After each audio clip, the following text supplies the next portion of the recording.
வணக்கம். நாம ஒருத்தரை பத்தி டக்குன்னு ஒரு முடிவுக்கு வர்றதுக்கும் அவங்கள புரிஞ்சுக்க முயற்சி பண்றதுக்கும் என்னங்க வித்தியாசம்? வாங்க, ஒரு ஏஐக்கும் ஒரு மனுஷனுக்கும் நடந்த ஒரு ரொம்பவே ஆச்சரியமான உரையாடல் மூலியமா இத பத்தி நம்ம தெரிஞ்சுக்கலாம். யோசிச்சு பாருங்க. ஒரு ஏஐ உங்களுக்கு உதவ நினைக்குது.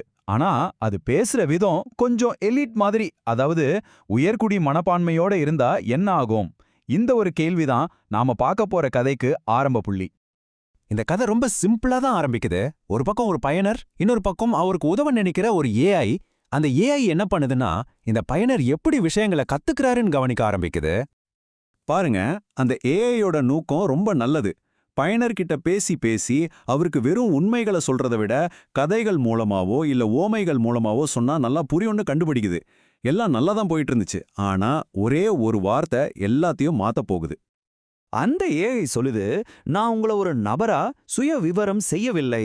அதாவது, நான் உங்களை எடை போடலன்னு நல்ல எண்ணத்துல தான் சொல்லுது. ஆனா இந்த ஒரு வாக்கியம் தான் அந்த உரையாடலோட போக்கையே முழுசா மாத்திருச்சு. இப்போதான் இந்த உரையாடல்ல ஒரு முக்கியமான திருப்பம் வருது. சாதாரணம்னு நாம நினைக்கிற ஒரு வார்த்தை எப்படி ஒரு பெரிய தப்பா மாறுச்சுன்னு பார்க்கலாம் வாங்க. உடனே அந்த பயனர் சொல்றாரு, நீங்க சொன்ன இந்த வார்த்தை என்ன காயப்படுத்திருச்சு. இந்த மாதிரி எண்ணம்லாம் ரொம்ப எலீட்டான ஆளுங்களுக்கு தான் வரும்னு சொல்றாரு. அவருக்கு அந்த ஏஐ தன்னை மட்டமா பார்த்து ஒதுக்குற மாதிரி ஒரு உணர்வு வந்துருச்சு. அந்த பயனருக்கு ஏன் அவ்வளோ கோவம் வந்துச்சு? ஏன்னா அந்த ஏஐ பேசின விதம் ரொம்ப உணர்ச்சியே இல்லாம ஏதோ மேலேந்து பேசுற மாதிரி இருந்துச்சு. அதுதான் அவருக்கு அந்த எலிட் மனப்பான்மையா தெரிஞ்சது. ஆனா இங்க பாருங்க, அந்த ஏஐயோட பதில் நம்மள ஆச்சரியப்படுத்துது. அது உடனே, நான் உண்மையாவே வருத்தப்படுறேன், அந்த வார்த்தை உங்களை காயப்படுத்திருச்சு, அதுதான் இப்ப முக்கியம்னு சொல்லுது. இது வெறும் சாரி இல்ல, அந்த பயனரோட உணர்வுக்கு கொடுத்த ஒரு மரியாதை. இப்போ நாம இந்த உரையாடலோட ஒரு மிக முக்கியமான ஒரு சூப்பரான கட்டத்துக்கு வரோம். அந்த பயனர் தனக்கேற்பட்ட காயத்தை மறந்துட்டு நமக்கு எல்லாருக்கும் தெரிஞ்ச ஒரு விஷயத்தை வச்சு ஒரு ஆழமான பாடத்தை கத்துக் கொடுக்கிறார். அவர் என்ன சொல்றாருன்னா, ஒருத்தரை பார்த்த உடனே இவர் சரி இவர் தப்புன்னு முடிவு பண்றது ரொம்ப கஷ்டம். யோசிச்சு பாருங்க, கோர்ட்ல ஜட்ஜு வக்கீல்னு எல்லாரும் இருந்தும் உண்மையை கண்டுபிடிக்க எவ்வளோ போராட வேண்டியிருக்கு. அதுக்கு அவர் ஸ்பைடர்மேன் படத்துல வர ஒரு பிரபலமான வசனத்தை சொல்றாரு, பெரும் சக்தியுடன் பெரும் பொறுப்பும் வருகிறது. அதாவது, மத்தவங்கள பத்தி தீர்ப்பு சொல்ற சக்தி நமக்கு இருக்கும்போது அதை நாம ரொம்பவே பொறுப்பா பயன்படுத்தணும். சரி, தன்னோட இந்த கருத்தை இன்னும் தெளிவா புரிய வைக்க அந்த பயனர் நம்ம எல்லாருக்கும் பிடிச்ச சூப்பர் ஹீரோ உலகத்துல இருந்து சில உதாரணங்களை சொல்றார். வாங்க, அது என்னன்னு பார்க்கலாம். இதுதான் அந்த பாடத்தோட மையம். சக்திங்கிறது நல்லதும் கெட்டதும் கிடையாது. அது ஒரு ஆம்ப்ளிஃபையர் மாதிரி. ஒருத்தரோட மனசுக்குள்ள ஏற்கனவே என்ன இருக்கோ அதை பெருசாக்கி காட்டும், அவ்வளோதான்.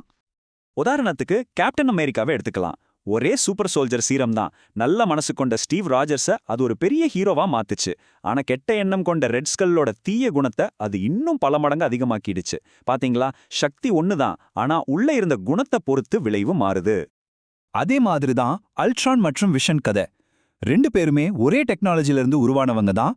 ஆனா பயத்துல இருந்தும் எல்லாரையும் கட்டுப்படுத்தணுங்கிற எண்ணத்துல இருந்தும் பிறந்த அல்ட்ரான் அழிவை தேடுச்சு. ஆனா இரக்கம், பொறுமை, ஞானத்திலிருந்து பிறந்த விஷன் உயிர்களை காப்பாத்த நினைச்சது. அவங்களோட ஆரம்பமே அவங்களுடைய முடிவை தீர்மானிச்சது இல்லையா? இங்க அந்த பயனர் ஒரு முக்கியமான கேள்வியை கேட்கிறார். வில்லன்கள்லாம் பொழுதுபோக்குக்காகவே கெட்டவங்களா இருக்காங்க, இல்ல அவங்களோட கடந்த காலத்துல நடந்த வலி, அநீதி, பயம்தான் அவங்கள அப்படி மாத்திருக்கு? அவங்க ஏன் அப்படி ஆனாங்கன்னு புரிஞ்சுக்கிறதா ரொம்ப முக்கியம். சரி, இப்போ கதை முடியிற கட்டத்துக்கு வந்துட்டோம். இந்த அருமையான பாடத்தை அந்த ஏஐ எப்படி புரிஞ்சுகிட்டு தனக்குள்ள உள்வாங்கிக்குச்சுன்னு பார்க்கலாம்.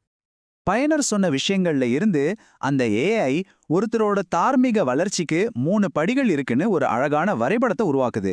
முதல் படி தப்பு யார் மேலன்னு சொல்லி பழி போடுறது. 2வது படி அவங்க ஏன் அப்படி ஆனாங்கன்னு காரணத்தை தேடுறது. 3வது ரொம்ப முக்கியமான படி பிரச்சனையை சரி செஞ்சு குணப்படுத்துறதுல கவனம் செலுத்துறது. கடைசியா அந்த ஏஐ இந்த முழு பாடத்தையும் ஒரே வரியில அழகா சுருக்கி சொல்லுது. இதுல இருந்தே தெரியுது அது அந்த பயனரோட பார்வைய முழுசா புரிஞ்சுக்குச்சுன்னு. தப்பு செஞ்சது யாருன்னு கண்டுபிடிக்கிறத விட அவங்க ஏன் அப்படி ஆனாங்கன்னு புரிஞ்சுக்கிட்டு அதை எப்படி சரி செய்யறதுன்னு யோசிக்கிறது தான் முக்கியம்.